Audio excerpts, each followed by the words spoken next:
far away from the Earth, it's far away from the Sun. It's the first time we do anything like that. The environment is totally unknown. So the planet.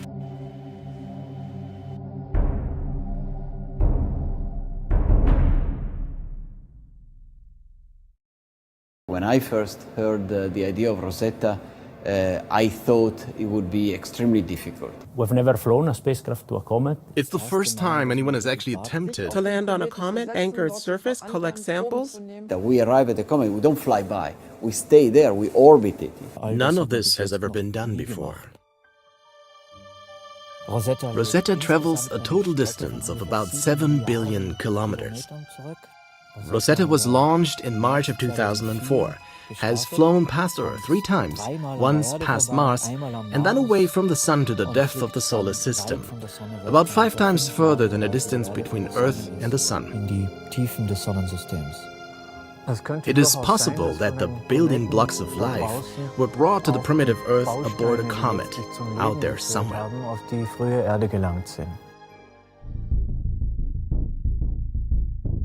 I started hearing about Rosetta in 1996. There was immediately, let's jump on it. It's an extremely challenging idea. Nevertheless, it never looked impossible to me.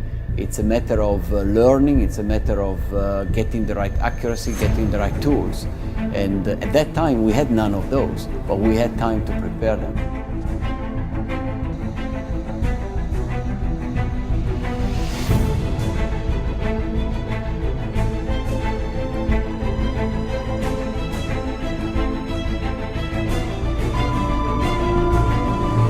Everybody, wherever you may be, welcome again to Kourou, the home of Ariane, for our live broadcast of Ariane Space Flight number 158. The launcher, as you see, is on the pad. The clock is ticking.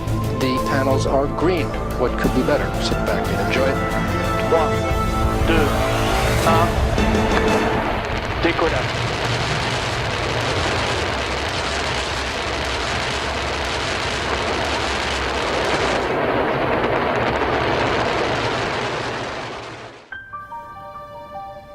On Earth, there is probably no surface exactly like that of a comet, which could turn out to be either much softer than new fallen snow or as hard as a sheet of ice.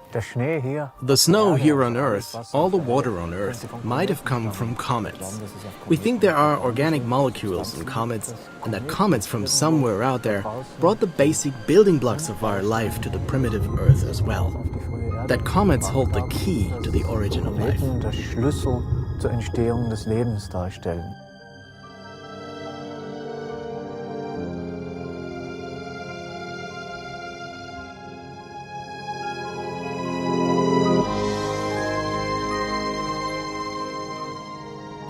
Every single comet is of scientific interest, but Churюмова-Gerasimenko is one of the few on which the Philae lander can touch down.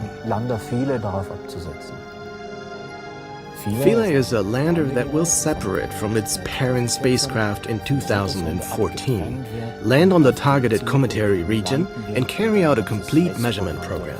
Instead of bringing back the samples to Earth, we bring scientific instrumentation to the comet.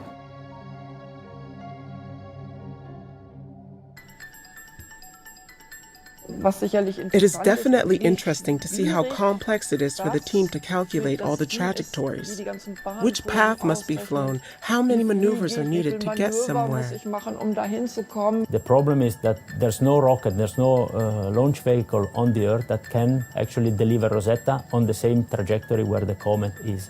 So we had to use some tricks where we actually transfer energy from a planet onto the spacecraft. To achieve this, we have used the gravity potential of the planets. The planet itself is dragging the spacecraft for a while. This small energy is a gigantic energy for a small body like the spacecraft, and then it's launching it away. So the spacecraft is launched away like in a slingshot where it's accelerated dramatically. We were forced to go through twice the main asteroid belt. Then the scientists thought that this would be a good idea to combine the exploration of a comet in detail with the chance to fly next to asteroids.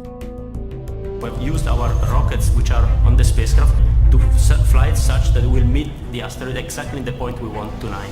In few seconds we should start losing the signal. I think we have already lost the signal.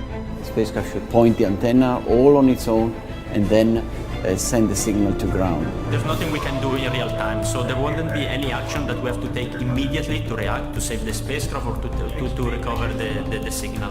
This would be impossible.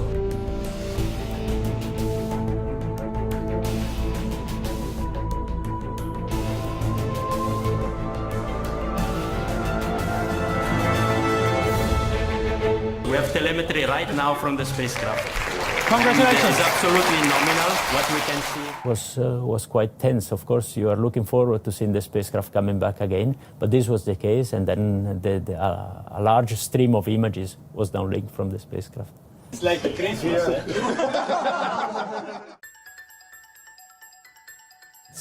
It's the first time that a spacecraft has flown so far from the Sun using solar panels. Rosetta's solar generator is now only providing a small amount of electricity.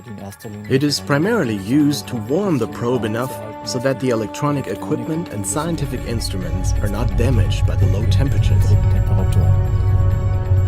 We cannot operate the spacecraft anymore, like now. We are so far away that the spacecraft has to be switched off. Spin it up, switch it off, and leave it there.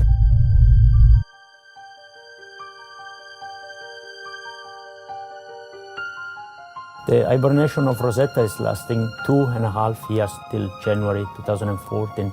I have a bottle of champagne from the launch of Rosetta in my cellar since 2004, and then maybe this is an occasion to open it if and when the spacecraft comes back. For a spacecraft operator, not being in contact with the spacecraft is the worst thing that can happen. Entering hibernation for Rosetta was a very strange feeling. I would have expected to have many problems after having flown this spacecraft for more than 8 years. You know that the spacecraft is existing, but you don't have contact every day with the spacecraft. You work so many years on a project, of course, a lot of special relationships develop. You can't help it. It's almost like a member of the family. It's difficult to stay away. It's like with a child when he grows, and in the early years you are in full control, and then gradually you lose a bit the connection. It's still your responsibility. You feel a bit uneasy.